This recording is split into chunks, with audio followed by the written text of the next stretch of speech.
Sean bienvenidos a la Suprema Corte de Justicia de la Nación. Les saluda José de Jesús Cruz y Baja y nos encontramos en su programa El Pleno en Vivo. Este día el Pleno del Tribunal Constitucional de nuestro país continuará con el análisis de una contradicción de tesis, expediente 369/2016. Una contradicción de tesis de criterios entre los sustentados por diversos tribunales colegiados del Poder Judicial de la Federación. Un asunto que se plantea fundamentalmente en el orden constitucional de acuerdo a lo que establece el artículo 107, fracción 13ª de la Constitución Política de los Estados Unidos Mexicanos, esto en el aspecto procesal. Importante también los artículos 226 y 227 de la Ley de Amparo en el marco legal correspondiente y también el artículo 10 de la Ley Orgánica del Poder Judicial de la Federación. Un asunto que en el orden constitucional substancial se plantea importante a partir de lo que establecen los artículos 107 y 17 de la Constitución Política Federal, y en el ámbito legal, importante el estudio que se realiza en esta contradicción de tesis del artículo 79, fracción 6ª de la Ley de Amparo y también la importancia del artículo 113 de la propia Ley de Amparo. Un asunto importante cuando se plantea el estudio de una figura que fundamentalmente en esta contradicción es la del recurso de queja, la procedencia o no del recurso de queja en el ámbito de la interpretación que se realiza del artículo 79, fracción 6ª de la Ley de Amparo y la vinculación precisamente con un juicio de amparo indirecto y el planteamiento desde este artículo 79, fracción 6ª y también el contenido del artículo 113 de la Ley de Amparo, cuando en la tramitación del juicio de amparo indirecto se emite la resolución correspondiente que desecha el amparo y que establece precisamente las causas manifiestas e indudables de improcedencia en términos fundamentalmente de lo que establece el artículo 79, fracción 6ª de la Ley de Amparo. Ese es el punto fundamental. En un primer momento, el inicio precisamente del juicio de amparo indirecto, la tramitación correspondiente. Posteriormente, la resolución que desecha ese juicio de amparo indirecto por las causas a que nos estamos refiriendo, manifiesta indudable de improcedencia en el marco de este artículo y fracción señalados, y posteriormente también la importancia de la tramitación del recurso de queja correspondiente, un elemento que apunta también a otro orden de ideas en el sentido de una afectación o no a derechos subjetivos como elemento fundamental para la determinación de la procedencia o no del juicio de amparo indirecto y la situación que lo vincula con la tramitación del recurso de queja correspondiente y en su punto, en su momento, analizar también el tema de la procedencia o improcedencia del recurso de queja y la suplencia. Fundamentalmente, este es el punto importante en esta contradicción de tesis, la suplencia de la queja, en este caso respecto del planteamiento de los agravios en este recurso de queja, es el punto fundamental y la contradicción que se establece entre los tribunales colegiados que contienden en esta contradicción de tesis 369/2016, en el caso, el planteamiento de si opera o no, si proceden o no, precisamente la suplencia de la queja en materia del juicio de amparo indirecto respecto de ese auto que desechó el juicio correspondiente. Este es el punto fundamental vinculado al planteamiento de los agravios en el caso de suplirlos, y este es el elemento fundamental, la suplencia o no de los agravios en el recurso de queja, que es el punto fundamental del planteamiento de la contradicción de tesis entre los tribunales colegiados, un elemento que lleva precisamente a la determinación de si en el caso de esto que es precisamente el planteamiento de los agravios y la suplencia que hiciera la autoridad jurisdiccional, establece o no una afectación a derechos en el caso del planteamiento de derechos subjetivos que dieran pauta precisamente a la tramitación del juicio correspondiente y a la suplencia de los agravios como un elemento fundamental en el caso de lo que establecen los artículos 79, fracción 6ª y artículo 113 de la Ley de Amparo, como elementos sustantivos en el caso de este que es el trámite correspondiente y la vinculación que en su momento se plantea respecto de una posible afectación a los derechos para plantear precisamente el acceso a la justicia como uno de los elementos importantes en el estudio y el debate que se establece respecto de esta contradicción 369/2016, un asunto que lleva precisamente al estudio de esta suplencia de los agravios en el caso de la tramitación correspondiente del recurso de queja como figura fundamental en esta contradicción de tesis y la derivación que tiene a partir precisamente del auto que desecha el juicio de amparo indirecto en términos fundamentalmente de lo que establece el artículo 79, fracción sexta de la Ley de Amparo,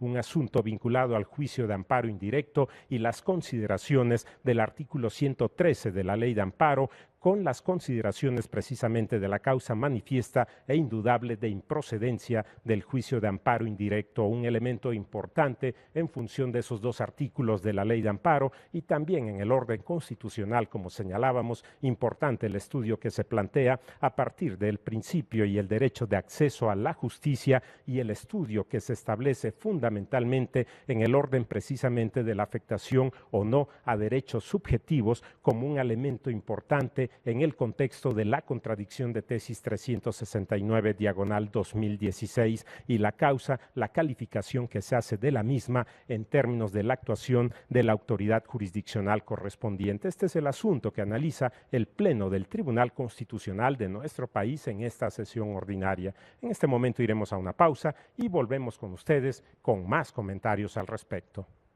Vamos a la pausa.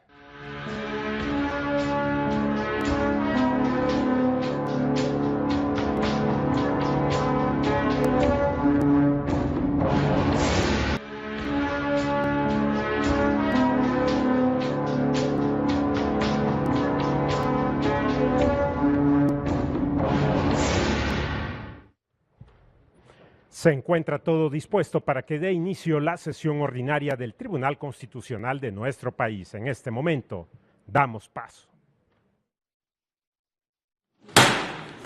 Se abre la sesión. Señor secretario, denos cuenta, por favor. Sí, señor ministro presidente. Se somete a su consideración el proyecto de acta de la sesión pública número 41 ordinaria, celebrada el jueves 19 de abril del año en curso.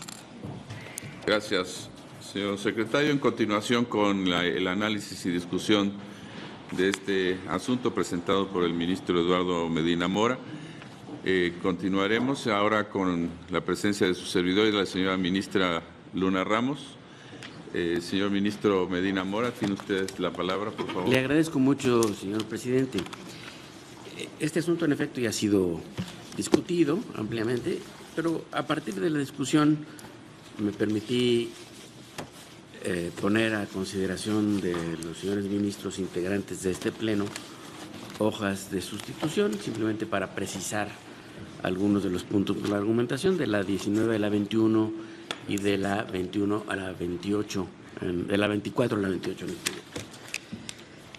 Atendiendo a estas observaciones manifestadas en la pasada sesión, estas hojas de sustitución se repartieron fundamentalmente para subrayar que la resolución de un juez de distrito que desecha una demanda de amparo indirecto por considerar actualizada una causa manifiesta e indudable de improcedencia no constituye el acto de autoridad a que se refiere la fracción cuarta del artículo 79 de la Ley de Amparo, siendo este acto de autoridad el que generaría una violación evidente de la ley que dejaría sin defensa al quejoso y no la resolución misma de desechamiento.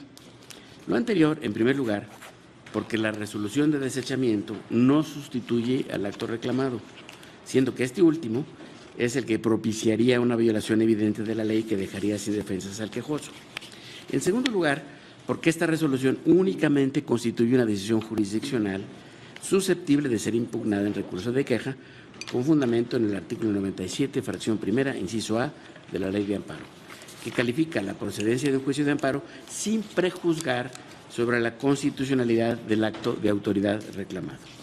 Por tanto, la sola circunstancia de que en el recurso de queja se impugne la resolución de un juez de distrito que deseche una demanda de amparo indirecto, ya que consideró actualizada una causa manifiesta e indudable de improcedencia, no actualiza ni puede actualizar la obligación de suplir la deficiencia de la queja de los agravios conforme a la fracción sexta del artículo 79 de la Ley de Amparo, fundamentalmente porque en este supuesto el deber de suplir la deficiencia de la queja está condicionado a que sea el acto reclamado a la autoridad el que genera la violación manifiesta de la ley que deje sin defensas al quejoso.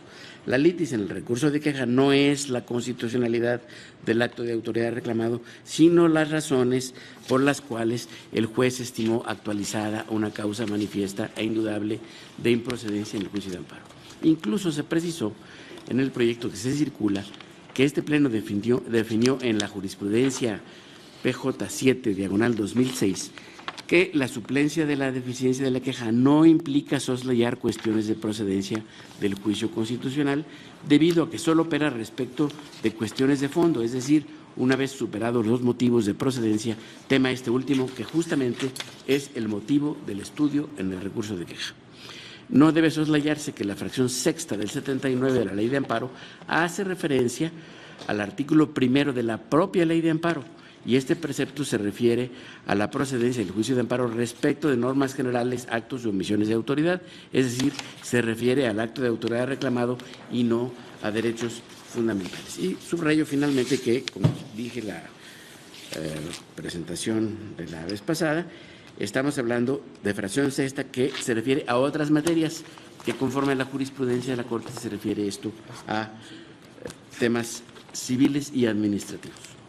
Es cuanto, señor presidente. De todas maneras, simplemente quedaba pendiente su votación y la de la ministra Luna. Gracias, señor ministro. Señora ministra Luna.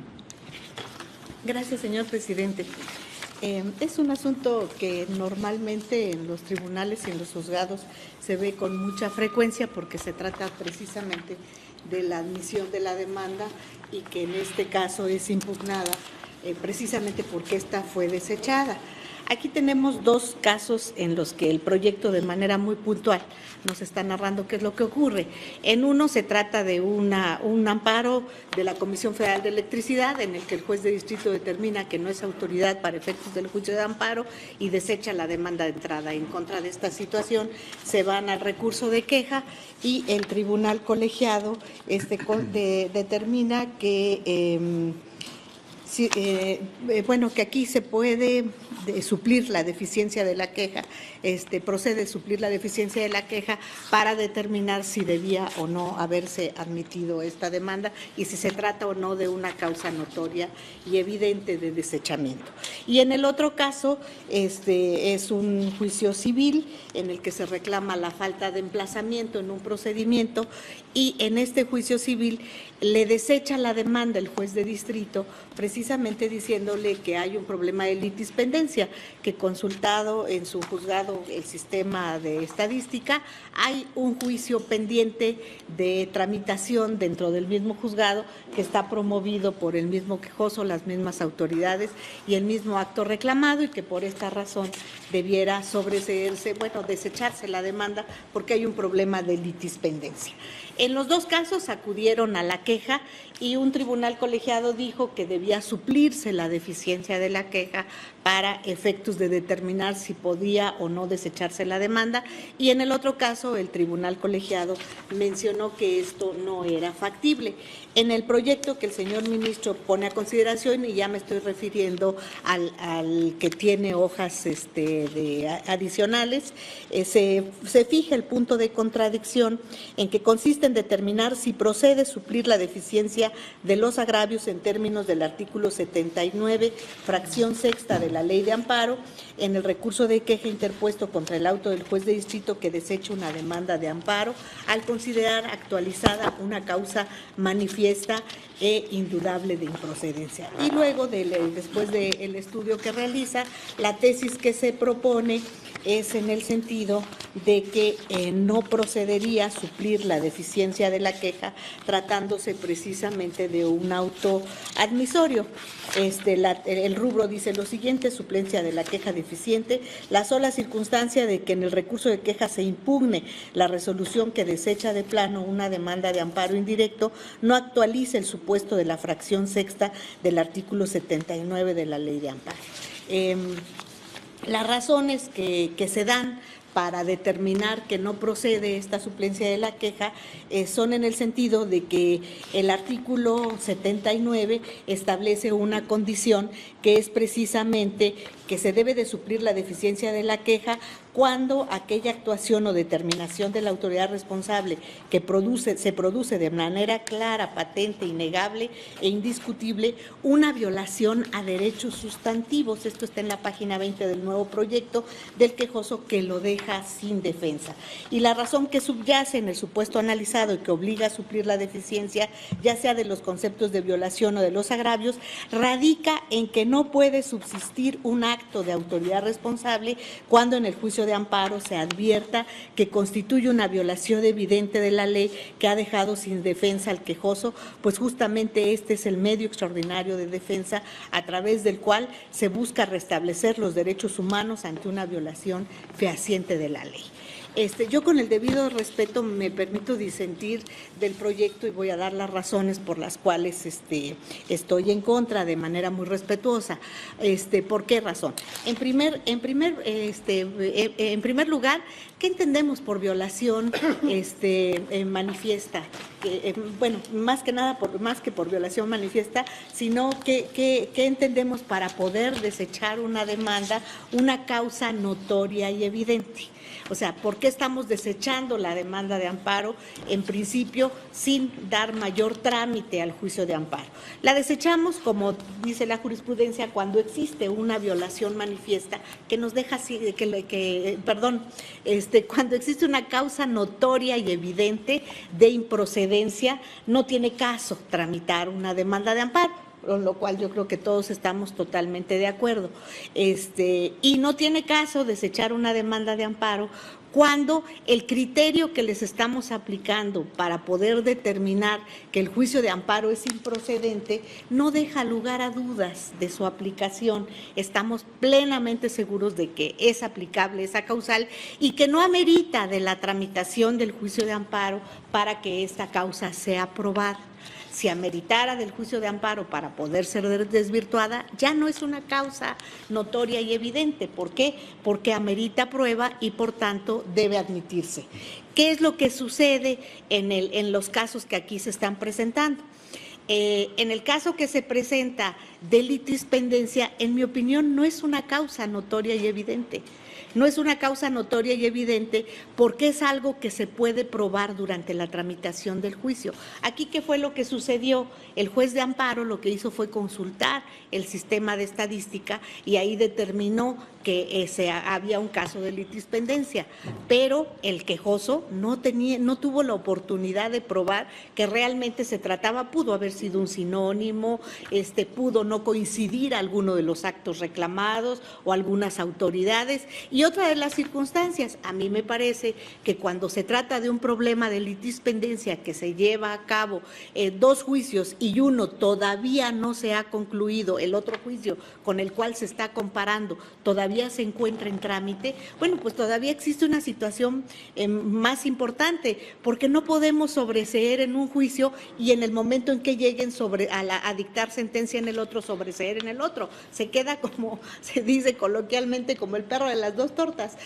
sin ninguna de las dos. Aquí lo que se tiene que hacer es tramitar lo que en la anterior ley de amparo se determinaba como un incidente de competencia y quizás ahora ya la nueva ley no lo trae, quizás no tramitarlo como de esa misma manera, pero ¿qué es lo que importa?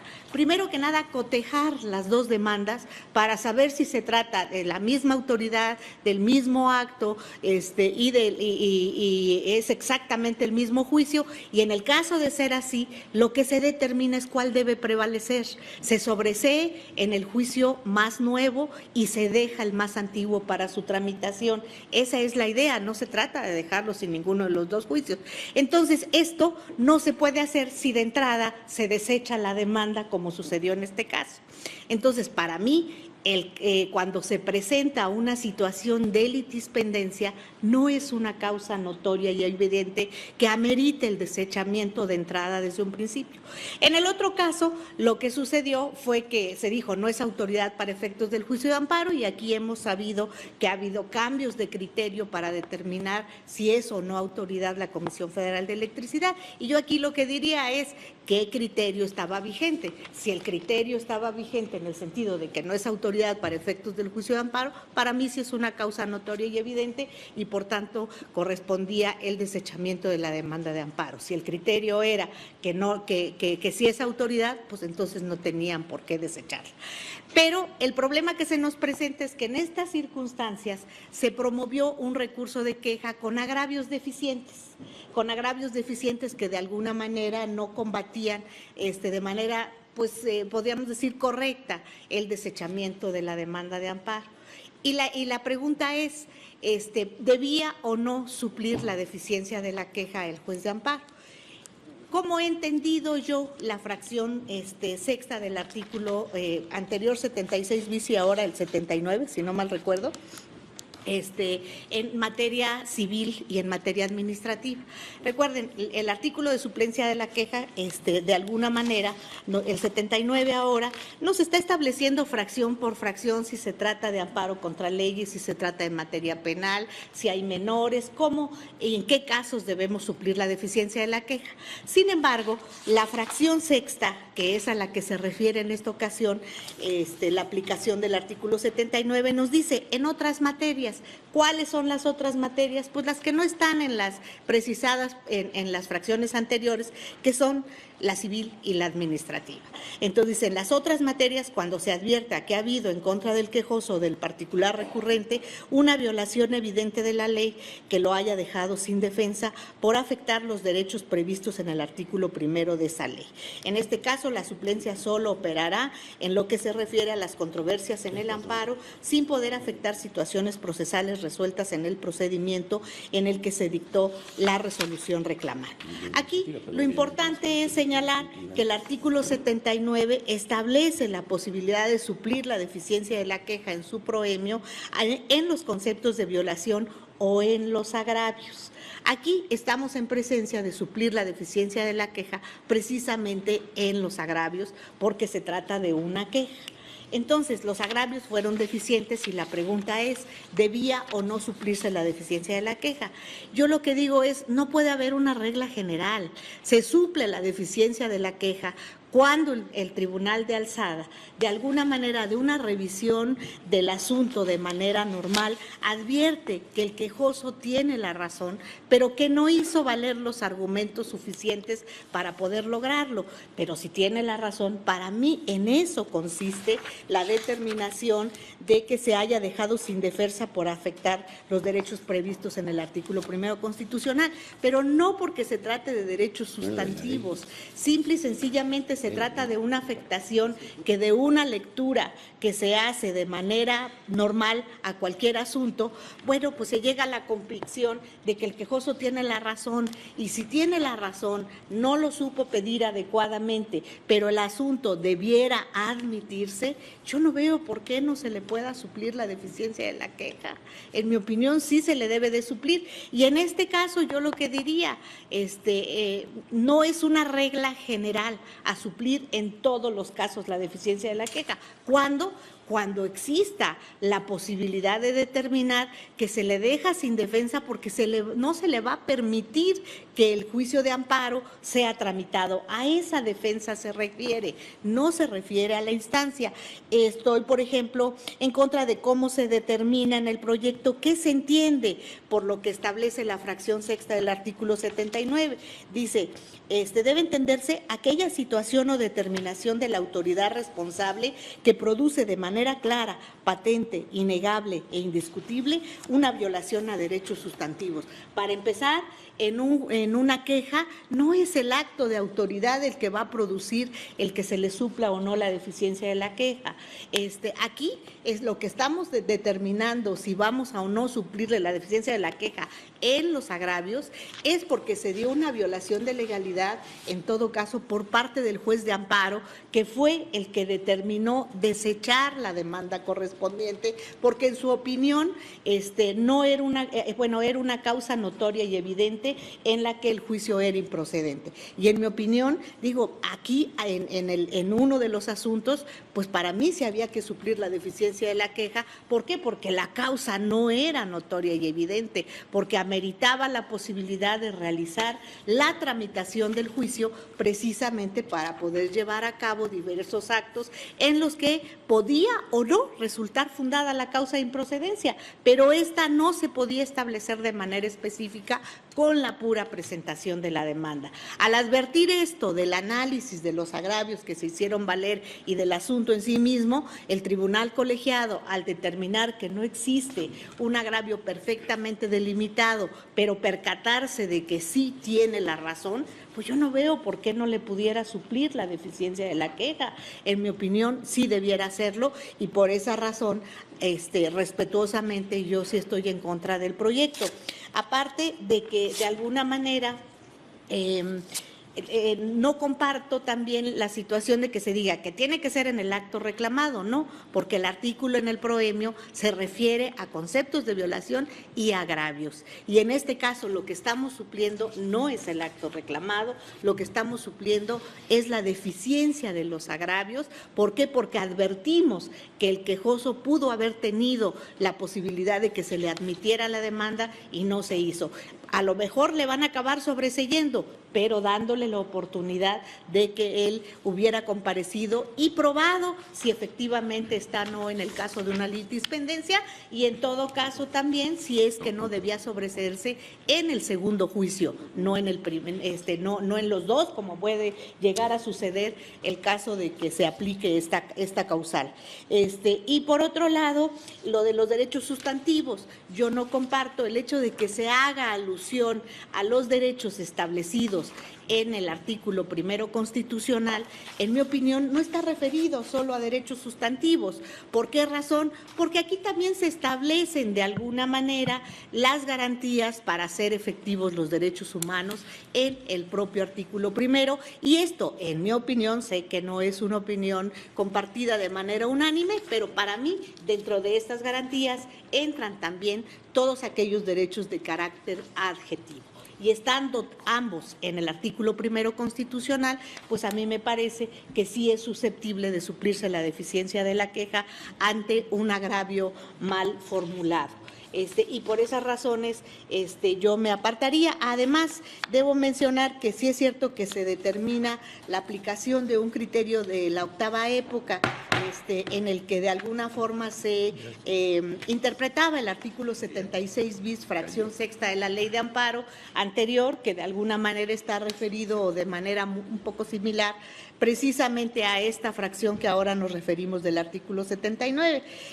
Y esta tesis lo que dice: por ello debe interpretarse esta disposición en el sentido de que indefensión significa que la autoridad responsable, cuando se trata del fondo y del acto reclamado, infringió determinadas normas de tal manera que afectó sustancialmente la defensa del quejoso. Aquí no se trata del fondo del asunto, se trata del desechamiento de una demanda en la que la violación la pudo haber cometido el juzgador de amparo, en este caso el juez de distrito, por no haberse percatado de que el acto que él estimó que era notorio y evidentemente improcedente no lo era. Entonces aquí se da, ¿por qué? Porque se trata de una violación en los agravios. Este caso concreto estaba referido al fondo del asunto. No es la sentencia de fondo, sino la admisión y el desechamiento de un auto en el que se estaba presentando por primera vez la demanda y que el juez determina que notoria y evidentemente debiera desecharse. Por esas razones, respetuosamente, yo me manifestaré en contra del asunto. Gracias, señor presidente. Gracias, señora ministra. Yo también manifiesto mi voto y con todo respeto también en contra.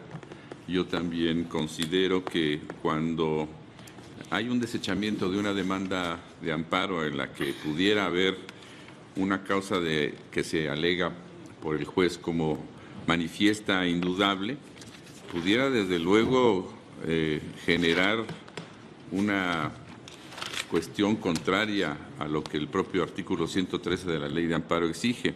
Esto es una violación de gran relevancia que equivale a dejar sin defensa al quejoso, porque crea un obstáculo para acceder al propio juicio de amparo, el cual es precisamente la vía en la cual los justiciables pueden plantear las vulneraciones a sus derechos humanos y a las garantías que los protegen.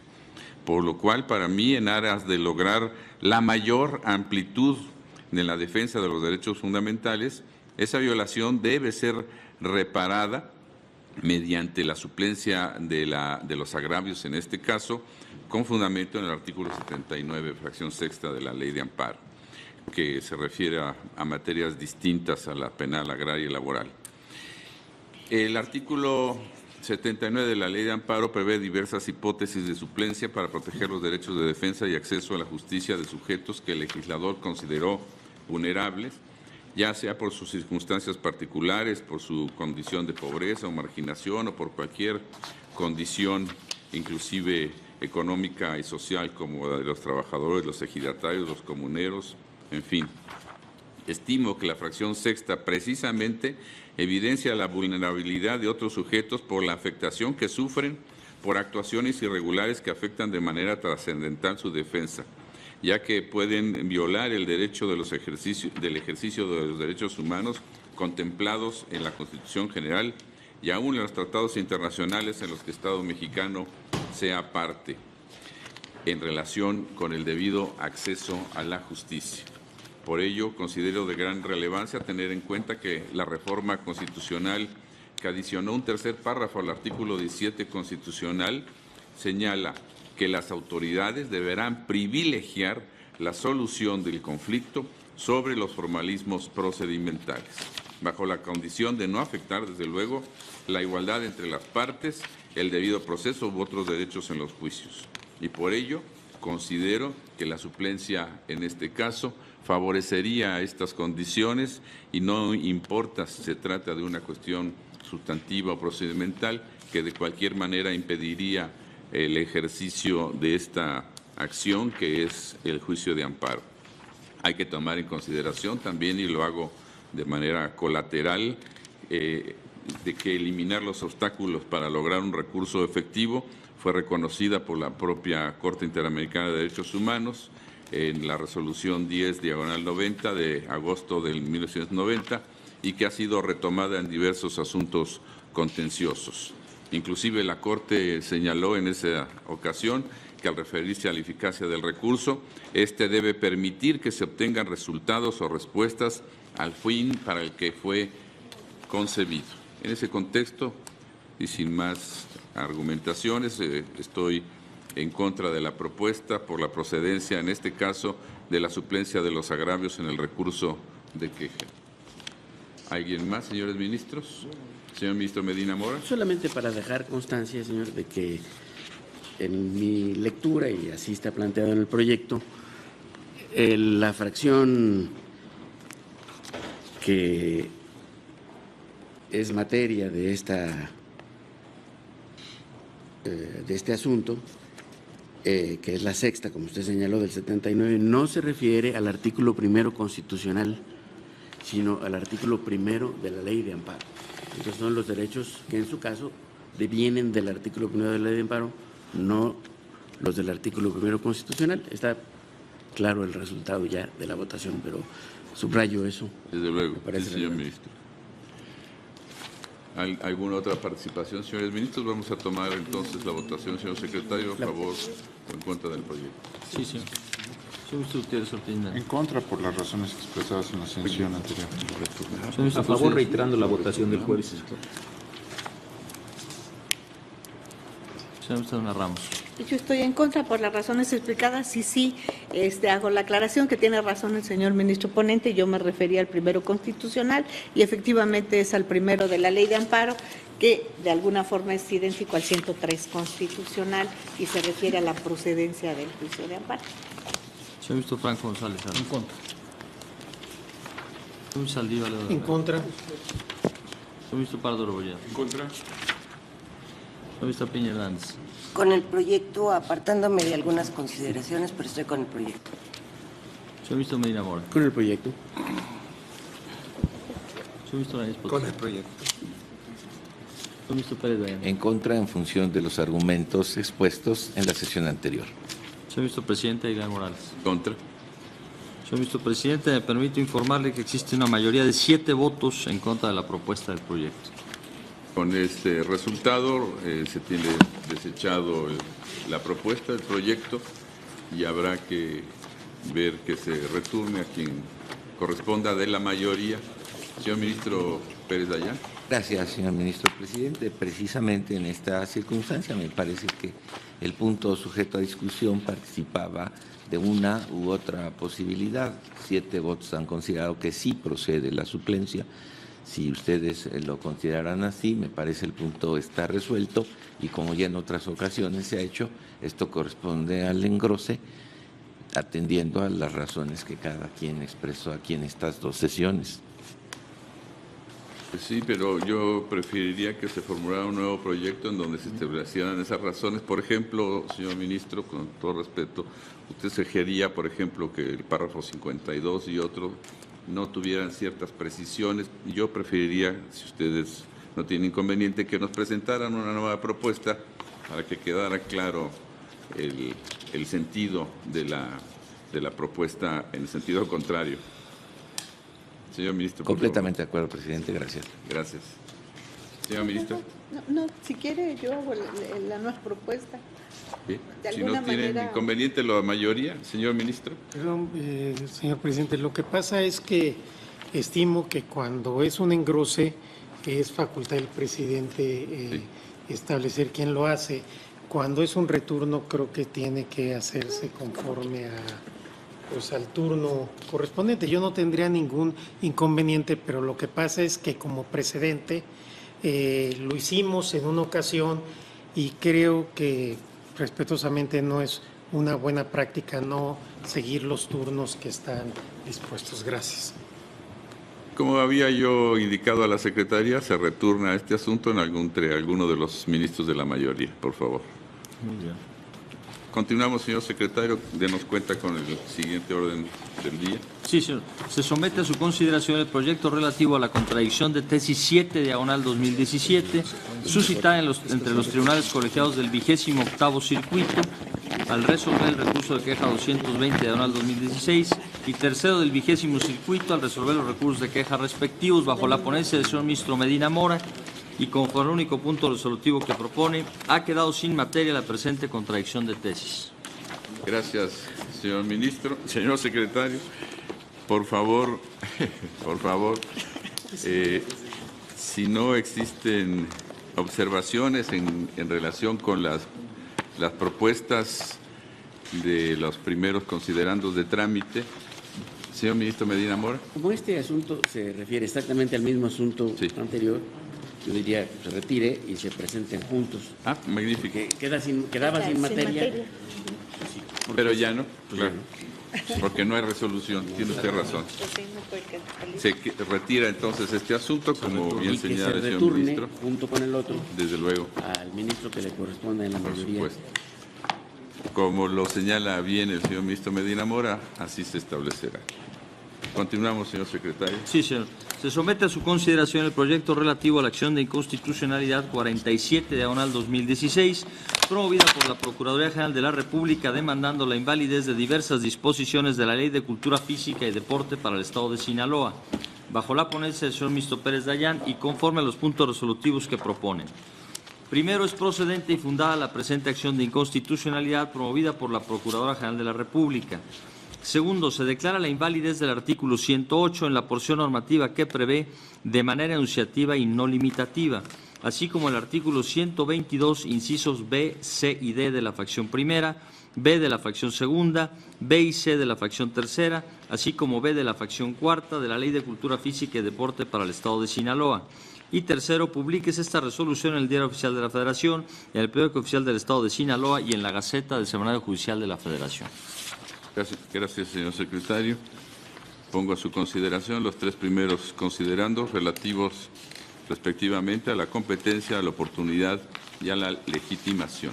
¿Alguna observación en estos tres? Si no hay, en votación económica se aprueba. Aprobado.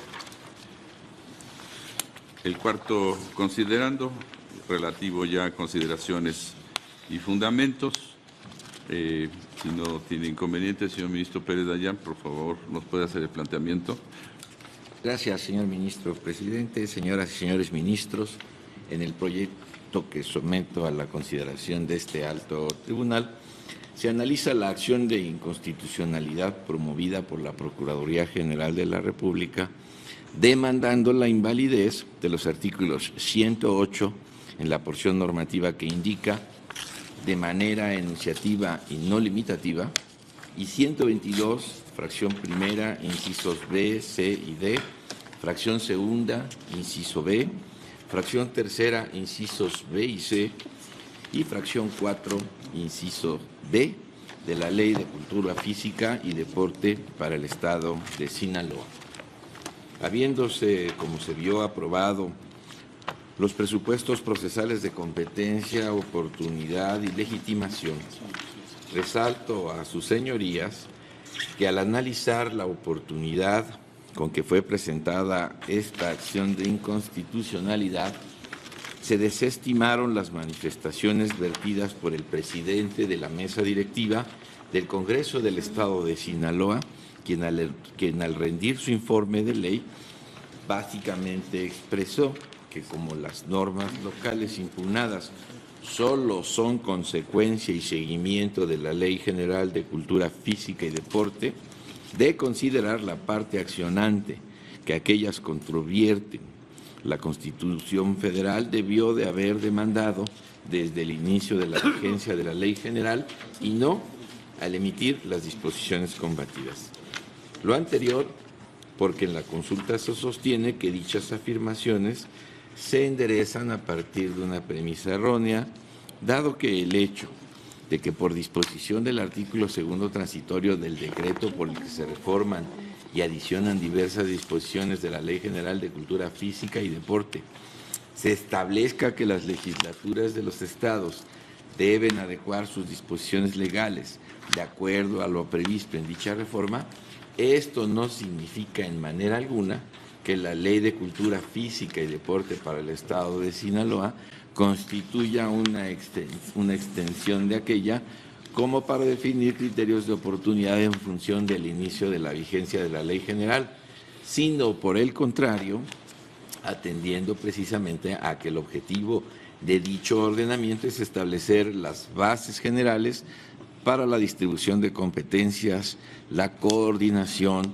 y la colaboración entre la Federación, los estados, el entonces Distrito Federal y los municipios, todo ello a fin de legislar en una materia concurrente como lo es la relativa a la cultura física y el deporte, por lo cual cualquier disposición que se emita en este sentido se debe considerar un acto independiente de los establecidos a la ley general y por consecuencia sujetos de ser impugnados por vicios propios como en la especie acontece.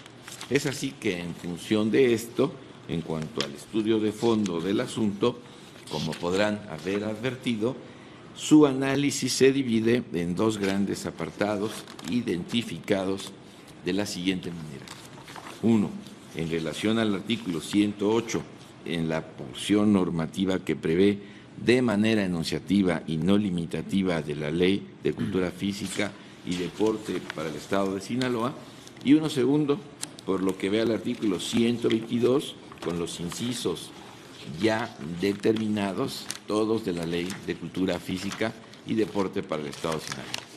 En el primer aspecto, la consulta declara esencialmente fundado el concepto de invalidez en el que la promovente sostiene la inconstitucionalidad del artículo 108 en la porción normativa que prevé de manera enunciativa y no limitativa de la Ley de Cultura Física y Deporte para el Estado de Sinaloa, ello por considerar básicamente que se transgreden los principios de legalidad, seguridad jurídica y de tipicidad de las sanciones administrativas contenidos en los artículos 14 y 16 de la Constitución Política de los Estados Unidos Mexicanos, debido a que dicho enunciado genera un catálogo abierto de conductas sancionables indeterminadas sin establecer de manera precisa y detallada la conducta o acto que se considera antijurídico o bien el dispositivo legal en el que se describa la conducta por sancionar.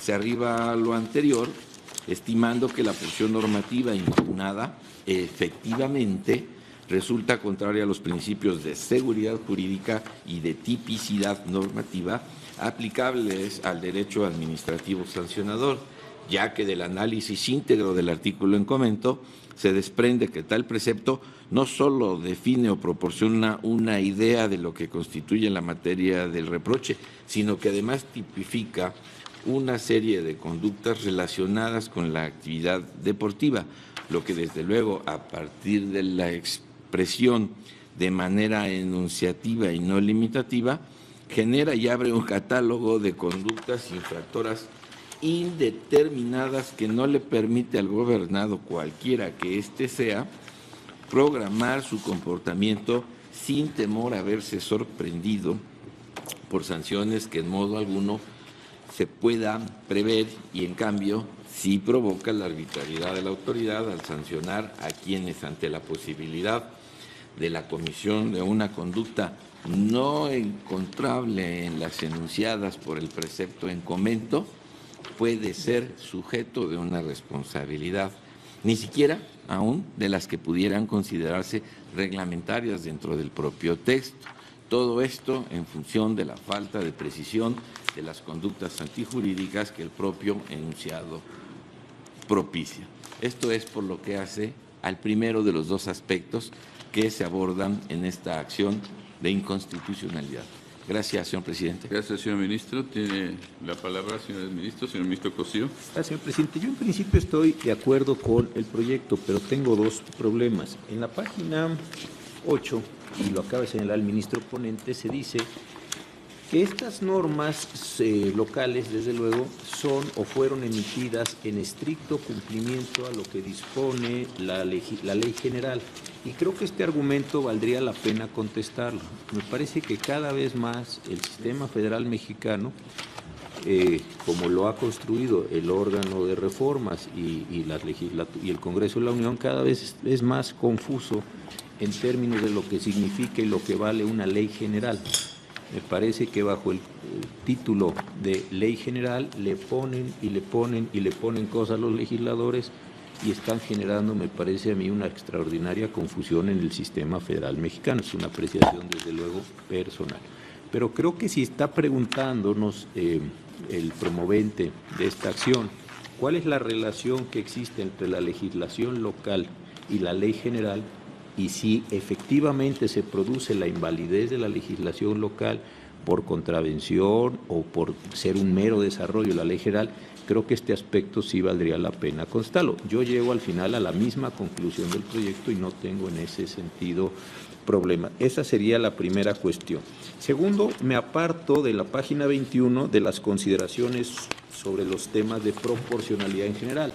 Enseguida vamos a ver el asunto de la señora ministra Piña, que tiene relación con estos asuntos en cuanto a la materia. Ya sé que es otra entidad federativa, pero me gusta más el análisis que se hace en este segundo proyecto. ¿Por qué razón? Porque precisamente no parte de la idea de proporcionalidades, sino entra directamente a la condición de competencias, que desde mi punto de vista es como debieran analizarse estos elementos. Entonces tengo reticencia respecto a estos dos aspectos. El primero, insisto, Creo que había que contestar lo que está en la página 8, no solo en la oportunidad, que es donde se contesta en el proyecto, sino en el fondo mismo para definir la relación entre esta ley, que se dice que es de mero desarrollo, con la ley general, y en segundo lugar el tema donde creo que aquí la proporcionalidad no tiene una función, digamos, normativa para realizar el contraste, y en ese sentido estaría más cerca de lo que plantea en su proyecto enseguida la señora ministra Pi. Con estas dos cuestiones, que desde luego de no ser aceptadas las puedo yo mismo desarrollar en un voto concurrente, estaré a favor del proyecto. Gracias, señor presidente. Gracias, señor ministro. Señor ministro Medina Mora. Gracias, presidente. Yo estoy de acuerdo con el sentido del proyecto que presenta el señor ministro Pérez Dayán y parcialmente con las consideraciones. A mí me parece que en efecto está vulnerado el principio de legalidad, pero en la vertiente de taxatividad no me parece que sea aplicable la característica de tipicidad que es propia de los delitos, pero por lo demás sí creo que en taxatividad hay un problema. Por otro lado, me parece, y esto simplemente lo quiero subrayar, así lo hemos expresado en otras discusiones, que no estoy cierto de que la propuesta del ministro Cosío de contestar el argumento de la ley general sea pertinente, porque estamos confrontando con la Constitución General de la República, no con la ley, pero en su caso, si eso aclara el asunto, está bien, pero me parece que se confronta con la Constitución. Gracias, presidente. Gracias, señor ministro. ¿Alguna otra propuesta, señor ministro Lainez? A favor del proyecto también, y parcialmente con algunas de sus consideraciones. Yo creo que hay una muy grave vulneración al principio de seguridad jurídica, más que al de proporcionalidad. Yo ahí coincido con el ministro Cosío. Como muy bien nos lo explicó el ministro ponente y lo detalla muy bien el proyecto, el artículo 108, en abstracto y viéndolo aisladamente, no pareciera, por su enunciado, que son infracciones o conductas, sino que trata de explicarnos qué debemos entender como violencia para efectos de esta ley. Si esto fuera únicamente así, yo creo que no sería inconstitucional, porque va a haber muchas formas de violencia en los eventos deportivos que no puede considerar el legislador en su totalidad a la hora de que emite una ley. Sin embargo, ¿qué es lo que pasa? Y lo digo con el mayor respeto para la legislatura, es que no es consistente. Efectivamente, cuando llega uno al capítulo 10º de las infracciones y sanciones, se encuentra el artículo 121. Y el artículo 121 que dice además que son infracciones muy graves, por lo tanto, para tanto el aplicador de la norma como para el ciudadano debe de entender que debe haber otras que no son tan graves. No se encuentran en ninguna parte del texto.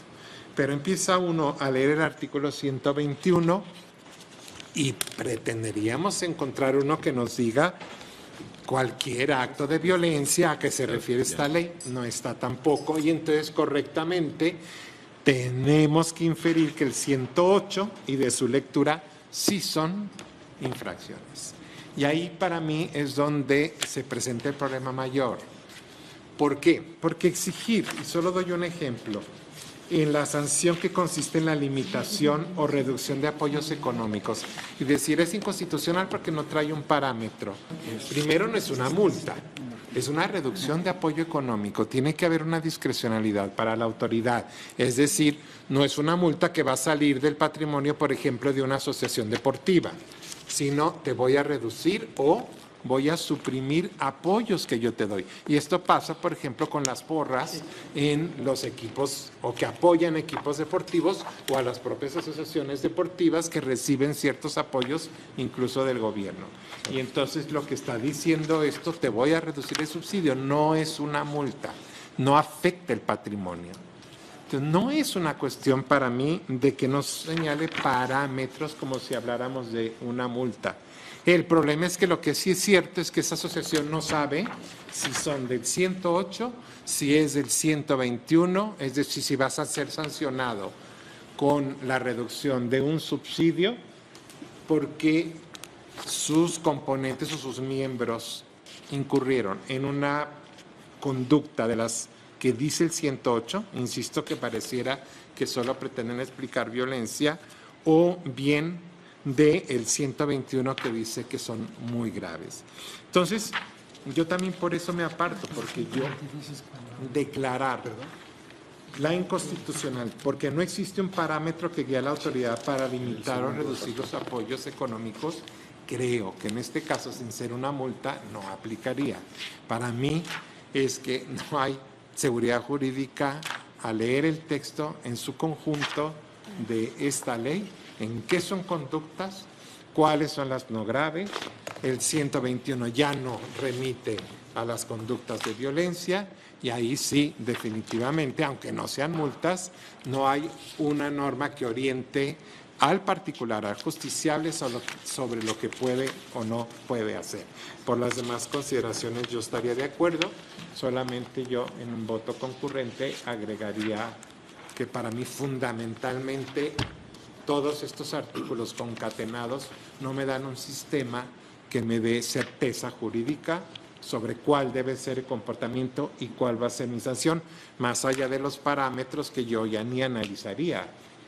En este punto no se entiende y no es que se concatenen, imaginémonos, sino que el legislador tenga que estarme diciendo cuándo reduce o cuándo elimina el subsidio en todas y cada una de estas conductas.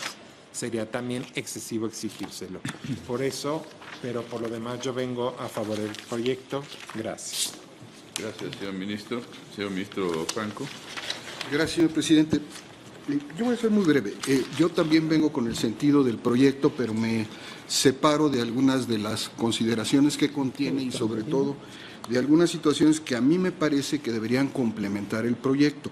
Simplemente voy a señalar las más importantes porque me parece que es la posición que he sostenido desde el principio, desde que empezamos, o por lo menos yo, me incorporé al Pleno de la Suprema Corte y empezamos a ver el problema que generan precisamente las leyes generales y cómo se ha ido estableciendo en la Constitución. Pero me parece que lo que no hay duda, esa es mi opinión personal con pleno respeto a todos los demás, es que la Constitución en las respectivas fracciones del artículo 73 y en ocasiones en algún otro artículo, lo que establece es la facultad del Congreso, una vez establecida la materia de regulación, para que el Congreso regule a través de una ley general cómo se distribuyen las competencias, es decir, cómo se realiza la concurrencia. En el caso concreto, en el artículo 73, ¿no?, se establece muy claramente, ¿no?, que el Congreso de la Unión tiene la facultad para expedir las leyes necesarias para establecer la concurrencia entre la Federación, los estados y la hoy Ciudad de México. Esto quiere decir que el constituyente en ninguna parte, ¿no?, señala expresamente qué le corresponde a cada orden de gobierno. Lo delega en el Congreso General. Es una situación extraordinariamente complicada, compleja y que nos ha generado una serie de situaciones, inclusive por el tipo de concepto que utiliza el constituyente en cada caso. Pero en este habla de concurrencia, es decir, concurren los tres órdenes de gobierno, niveles de gobierno, en el ejercicio de esta facultad y el que decide cómo lo va a hacer es el Congreso de la Unión. Esto no quiere decir que libérrimamente pueda legislar lo que sea, se tiene que sujetar a los principios constitucionales que rigen nuestro régimen. Consecuentemente, a mí sí me parece que aquí hay una situación muy importante, porque los estados o la Ciudad de México no pueden libremente legislar en la materia, quedan sujetos a esa ley que expide el Congreso. Curiosamente, y no voy a entrar en este tema, insisto, yo haré un voto concurrente, no es muy claro en la ley general qué reserva en estas materias a los estados y a la Ciudad de México. Consecuentemente, insisto, no me meto en ese tema, pero sí creo que es un tema importante. ¿Por qué? Porque además, por lo menos en el caso de los dos asuntos que veremos hoy, los estados siguen el esquema de la ley general. Y aquí hay un tema de una de las omisiones que yo he encontrado, que pongo a consideración, y si no seguiría haciendo un voto concurrente, puesto que estoy de acuerdo con el sentido del proyecto por una cuestión de congruencia y para darle certeza al orden jurídico nacional. Es que la ley general, y esto lo retoman las leyes locales, hacen remisión a los reglamentos de sus leyes, es decir, la ley general al reglamento para estos efectos, y también, curiosamente, a las leyes, sea la federal de procedimiento administrativo o las estatales de procedimiento administrativo. En mi opinión, esto no va a cambiar el sentido, porque en el caso concreto de Sinaloa ni siquiera se ha expedido el reglamento de la ley estatal. Consecuentemente, pues ahí no hay ninguna consecuencia. Pero sí está la ley de procedimiento administrativo, que tampoco nos establece parámetros para que cambie el sentido del proyecto. Lo mismo en el caso del otro asunto que veremos, que es Morelos, ahí sí hay reglamento. Y también lo que sucede, y ley de procedimiento administrativo, es que ninguno de los ordenamientos, ¿verdad?, se refieren a lo que está planteado en estas dos acciones. Consecuentemente, creo que no cambiaría el sentido. Sin embargo, creo que nos tendríamos que hacer cargo de esta parte, porque como bien lo señalaba el ministro Cosío, estoy totalmente de acuerdo, porque ha sido mi posición desde el principio, tenemos aquí un problema de orden técnico muy complejo con este sistema que se ha creado de deferencia al Congreso para que él sea el que distribuya, conforme lo señalan en cada fracción, el artículo 73, las competencias entre los órdenes de gobierno. Consecuentemente, creo que esto valdría la pena abordarlo. Si no se acepta esto, pues entonces yo simplemente haré mi voto concurrente, coincidiendo con el sentido del proyecto. Gracias. Gracias, señor ministro. Señora ministra Luna, por favor. Gracias, señor presidente. Yo, por razones muy similares a las que ya se han señalado, estoy con el sentido del proyecto, me aparto de algunas consideraciones. Gracias, señor presidente. Gracias, señora ministra. Señor ministro Saldívar, por favor. Gracias, señor presidente. Una pregunta. Ya estamos abordando los dos subtemas del punto cuarto. Entiendo nada que más no. el 108. Sí, entiendo que solo el 108, Perfecto. Señor ministro Pérez Dayán. Gracias, Así es señor como ministro presidente. entendí. Efectivamente, hice la presentación de uno de los dos puntos que se contienen en este proyecto. Cada uno de ellos tiene un tratamiento diferenciado. Sin embargo, las participaciones anteriores han versado sobre los dos puntos. Yo no tengo inconveniente en que, si el Pleno lo decide analizar integralmente, haga las adecuaciones a cada apartado. Si consideran conveniente dejar en estudio solo la primera parte y luego exponer la segunda, estoy total y absolutamente abierto a lo que usted disponga, señor presidente.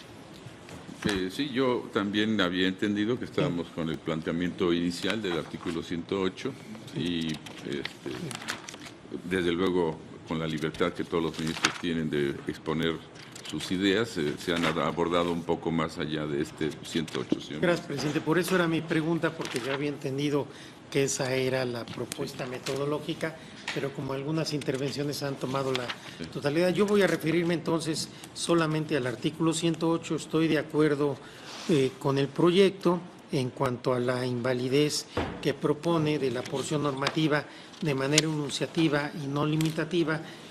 Sin embargo, yo me decanto que más que un tema de tipicidad es un tema de taxatividad.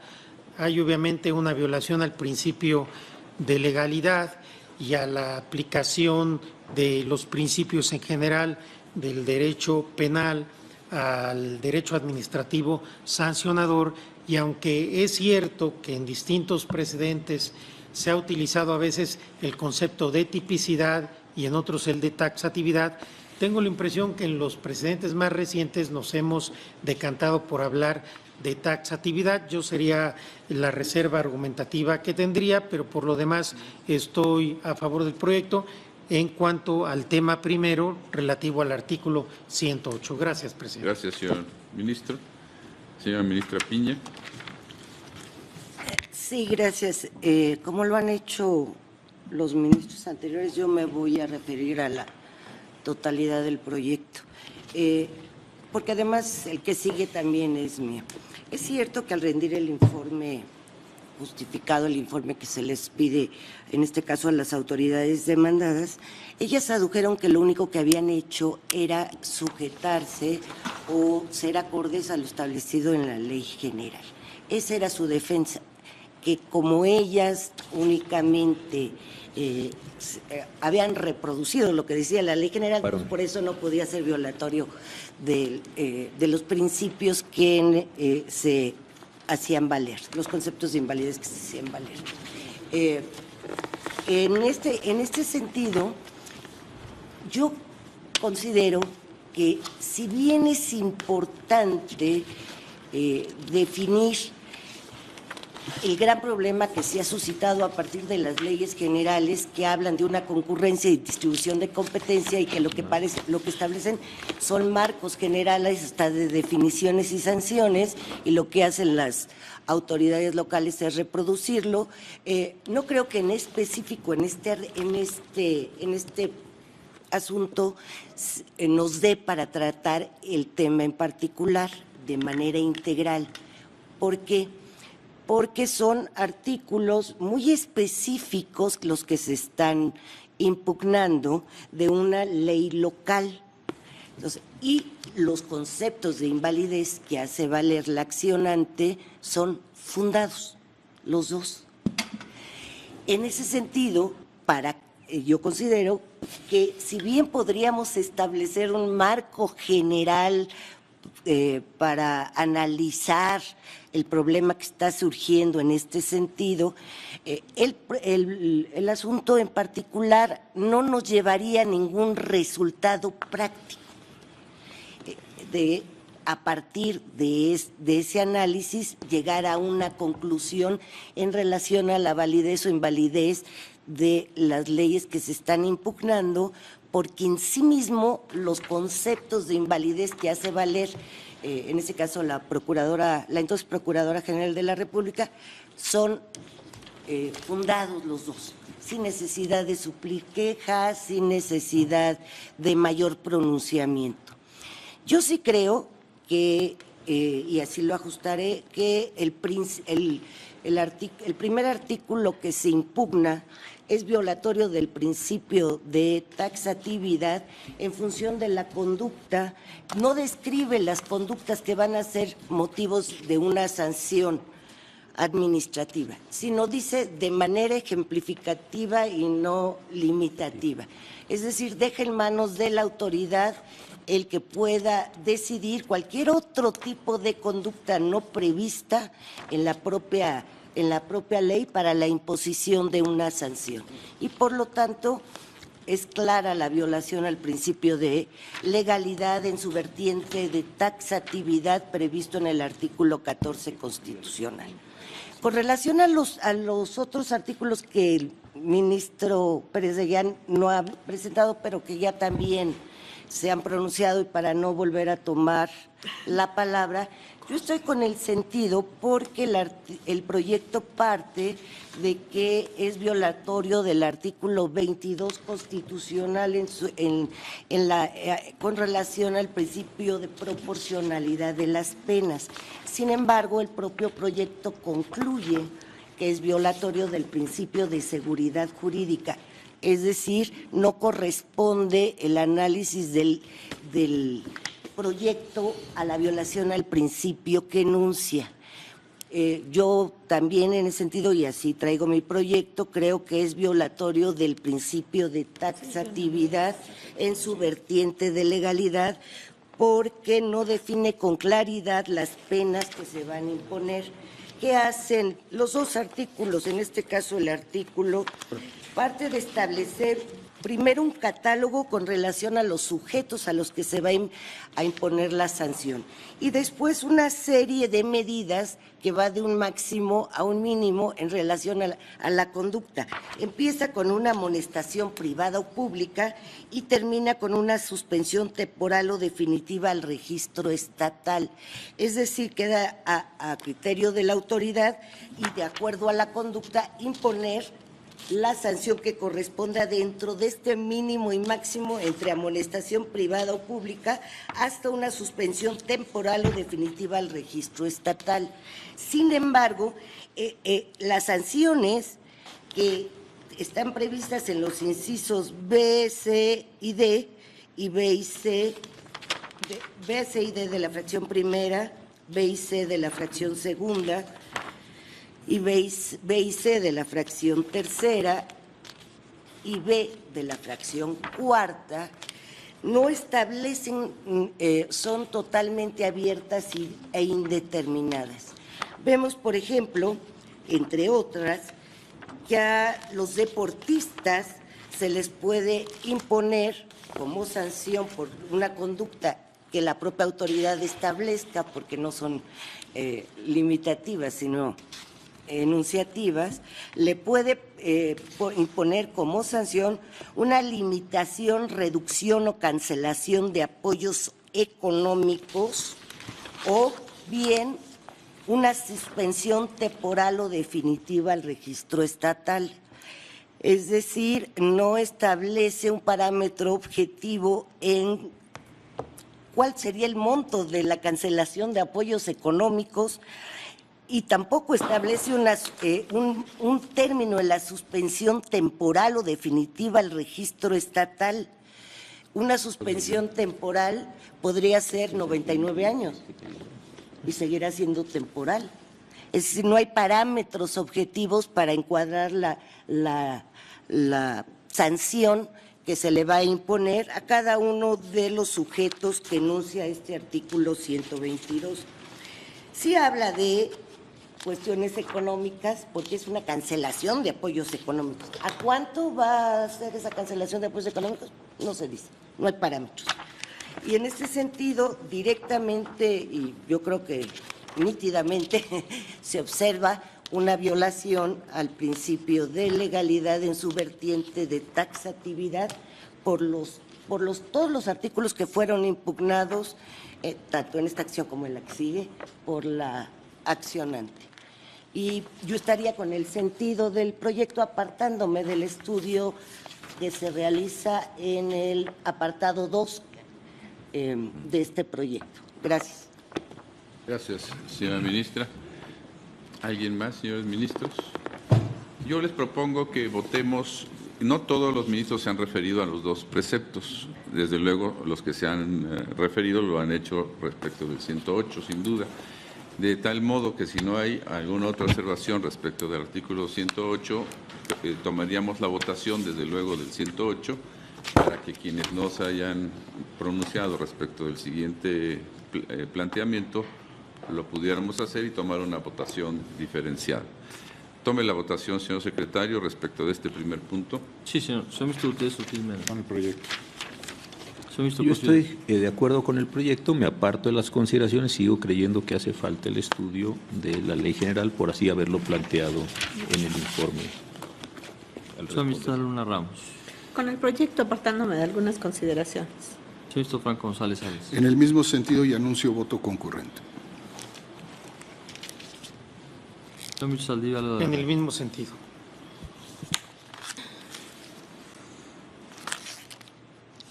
Señor ministro Pardo Rebolledo. A favor del proyecto con salvedad en consideración. Señor ministro Piña Hernández. En el mismo sentido que el ministro Pardo. Señor ministro Medina Mora. A favor del proyecto, apartándome de algunas consideraciones. Señor ministro Lainez. Con el proyecto. Señor ministro Pérez. Con el proyecto. Señor ministro presidente Aguilar Morales. Bien, con el proyecto y formularé un breve voto concurrente respecto de algunas variaciones argumentativas. Señor ministro presidente, me permito informarle que existe unanimidad de 11 votos a favor del sentido del proyecto, con voto en contra de consideraciones del señor ministro Cosío Díaz, voto en contra de algunas consideraciones de la señora ministra Luna Ramos, del señor ministro Franco González Salas, del señor ministro Saldívar Leo de la Rea, anuncio de voto concurrente del señor ministro Franco González Salas, salvedades respecto de algunas consideraciones de los señores ministros Pardo Rebolledo Piña Hernández, voto en contra de algunas consideraciones del señor ministro Medina Mora y el señor ministro presidente Aguilar Morales anuncia voto concurrente. Muy bien, en esta parte, entonces, con esta votación unánime, perdón, señor ministro Presidente, Saldívar. simplemente para aclarar, mi voto fue en el mismo sentido que el ministro Franco, incluyendo obviamente el voto concluyente. Gracias. Yo también lo agregaría, por favor. Gracias. Tome nota entonces la Secretaría y con ello queda resuelta en esta primera parte la propuesta del señor ministro Pérez Dayán. Y si es tan amable de precisarnos el siguiente punto, señor ministro Pérez Dayán. Claro que sí, señor presidente. Muchas gracias. Por lo que respecta al segundo de los temas propuestos en la consulta, se califican de fundado los conceptos de invalidez en los que la institución promovente impugna la constitucionalidad de los artículos 122, incisos B, C y D de la fracción primera, B de la segunda, B y C de la tercera, así como B de la cuarta, por considerar que resultan contrarios a los principios de legalidad, seguridad jurídica y proporcionalidad de las sanciones administrativas estatuidos en los artículos 14, 16 y 22, párrafo primero de la Constitución Política de los Estados Unidos Mexicanos. Lo anterior se confirma, pues se establece que si bien las sanciones ahí contenidas prevén un parámetro que oscila entre un concepto considerado como mínimo y uno como máximo, que pudiera permitir aparentemente a la autoridad administrativa individualizar la sanción de acuerdo a las circunstancias del caso, lo cierto es que al tratarse de conceptos absolutamente indeterminados, no dan la oportunidad de establecer ninguna de estas posibilidades. 1. La limitación o reducción de apoyos económicos y a cuánto ascienden. La suspensión temporal del uso de instalaciones oficiales de cultura física y deporte por el tiempo que resulte correspondiente. Y C. La suspensión temporal al registro estatal por las mismas razones. Estas características, así analizadas, generan inseguridad jurídica a los sujetos infractores al permitir a la autoridad arbitrariamente establecer y componer los argumentos necesarios para la adecuación del tanto que habrá de ser impuesto como sanción administrativa. Bajo esta perspectiva, siguiendo en esencia el criterio establecido en la Constitución Política de los Estados Unidos Mexicanos respecto a la proporcionalidad de las sanciones, ningún parámetro pudiera referir a cuánto debieran ascender estas mismas. Bajo esta perspectiva y la falta de seguridad que tal circunstancia genera, es que llevan a la conclusión de su inconstitucionalidad. Gracias, señor presidente. Gracias, señor ministro. Señor ministro Saldívar. Gracias, señor presidente. Yo estoy de acuerdo con el sentido del proyecto, pero no considero que aquí haya un tema de proporcionalidad de sanciones, sino más bien un tema de indeterminación y consecuentemente una violación al principio de legalidad y de seguridad jurídica, porque si vemos la fracción B, por ejemplo, dice limitación, reducción o cancelación de apoyos económicos. No dice qué apoyos económicos, limitación y reducción quedan indeterminados. La fracción C, al hablar de suspensión temporal, también queda indeterminada. ¿Cuál va a ser la temporalidad? ¿En qué casos específicos?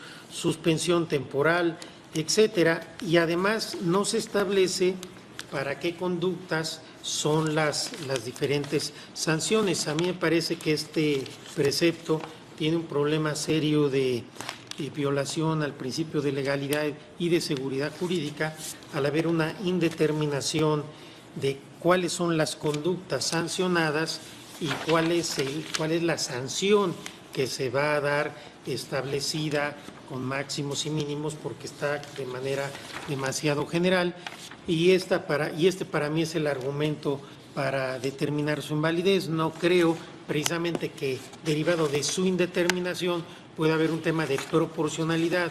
No podemos calificar, hacer un juicio de proporcionalidad sobre algo que primero no tenemos determinado.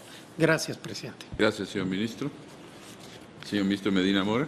También, señor presidente, comparto el sentido del proyecto de una manera y con un razonamiento muy similar al que acaba de expresar el señor ministro Saldívar.